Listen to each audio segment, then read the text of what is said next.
Alliance.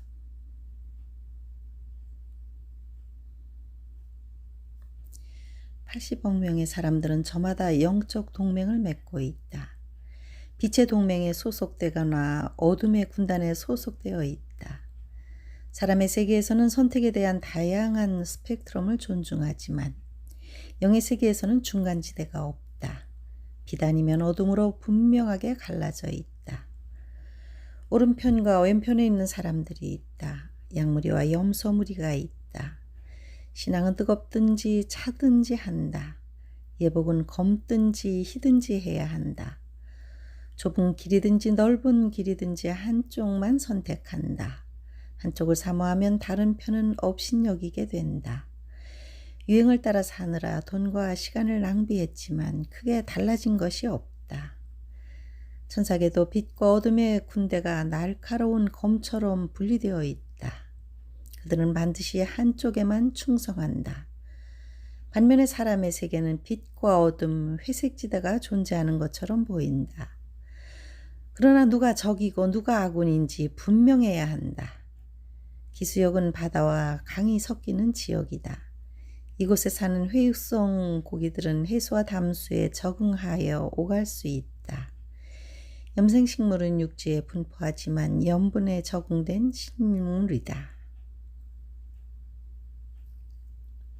빛의 진영을 선택한 사람들은 빛의 군대에 소속된 동맹이다. 어둠의 진영한 선택한 불신자들은 어둠의 군대에 소속되어 있다. 빛과 어둠의 동맹은 서로 분쟁하는 것이 일반적이다. 나는 중간이 좋아요. 실제로 중립국은 전쟁을 피하기 위한 선택이다. 하지만 영적 세계에서 중간지대는 회색지대이며 타협하는 정서로 한다. 믿음을 고백하지만 실제의 삶은 어둠의 세계와 타협하며 살아가는 신자들도 많다. 미지근한 라오디게아 교회도 회색지대에 사는 신자들이다. 영적 전쟁이 없는 안락한 장소다. 주님은 미지근한 신자들을 향하여 차든지 뜨겁든지 선택하라고 책망하셨다. 어느 편에 설 것인가? 어느 깊이와 강도로 설 것인가? 어느 정도로 충성할 것인가? 미국이 제멋대로 결정하는 제국주의로 나가자 많은 국가들이 미국의 영향력으로부터 이탈하려고 한다. 브릭스처럼 중국과 러시아의 동맹에 동조하고 탈달러와도 그 중에 하나로 미국을 동맹으로 여기는 국가들이 점점 감소하고 있다. 남미와 아프리카, 중동과 아시아 국가들이 중국과 러시아 진영에 접근하고 있다. 아시아에서는 한국, 일본, 대만, 필리핀만이 미국 진영에 있다. 미국은 초조한 상황이다. 이런 와중에 윤석열 대통령이 미국을 국빈 방문하자 미국이 띄워주었다. 상하원 의원회 연설에서 갈채를 받았고 백악관도 최고로 예우했다. 지난 문재인 정권이 한미동맹에서 애매한 스탠스를 취한 것에 비하면 윤은 한미동맹을 강화하는 것에 미국이 크게 고무되었다. 한국도 김정은의 핵개발에 한미동맹을 곤고하게 유지할 필요가 있다고 판단한 것이다. 미국은 한 국가라도 동맹국을 늘려야 하는데 한국은 좋은 타겟이다. 김정은은 핵개발에 전념하였다. 재래식 무기를 가지고는 남북한 전쟁에서 승산이 없다는 것을 알고 핵에 몰두한 것이다. 한국도 직접 핵폭탄을 개발하고 싶어 한다. 윤 대통령은 1년 안에 가능하다고 했다. 하지만 NPT에 가입된 한국이 무시하고 핵폭탄을 개발할 수 없다. 그렇게 하면 이란처럼 경제 제재가 올 것이 뻔하다. 핵을 개발하는 대신 차선의 방책은 미국의 핵 안보를 확실하게 하는 것이다.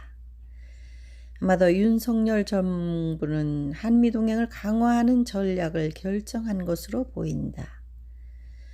아무 대책도 세우지 않는 것은 더 위험하기 때문이다.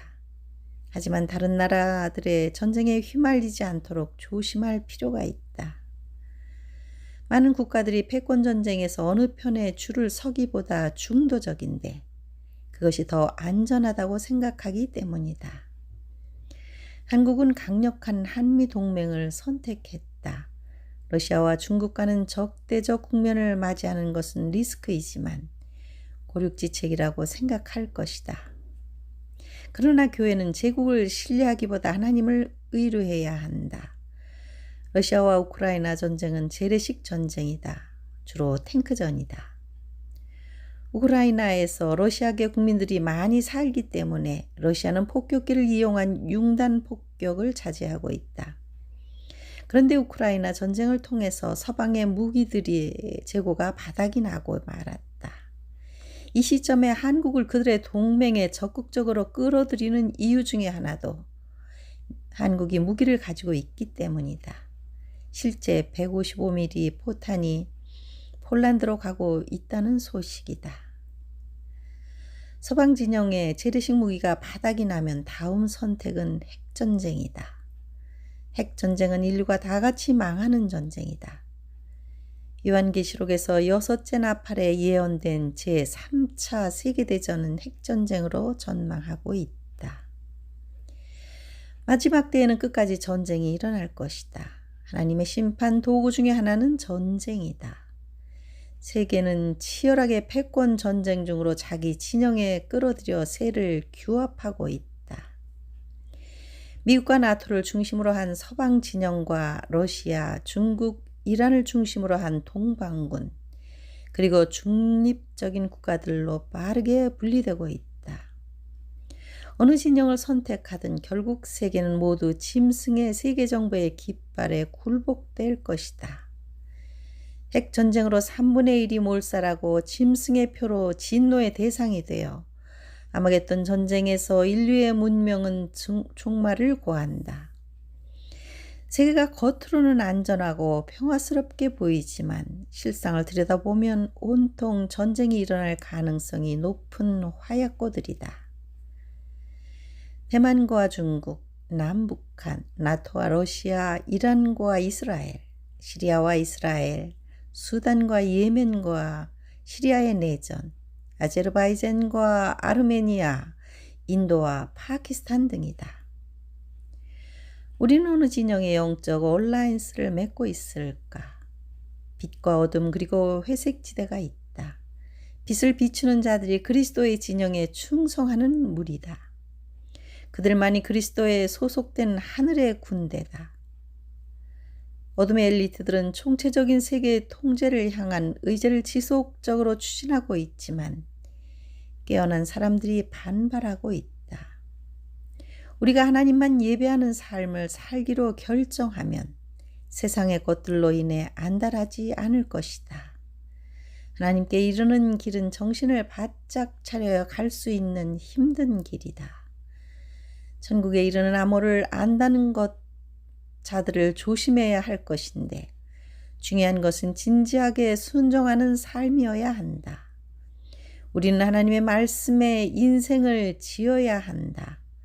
어느 편에 설 건지 지금 분명하게 선택하고 집요하게 그 길을 가야 한다.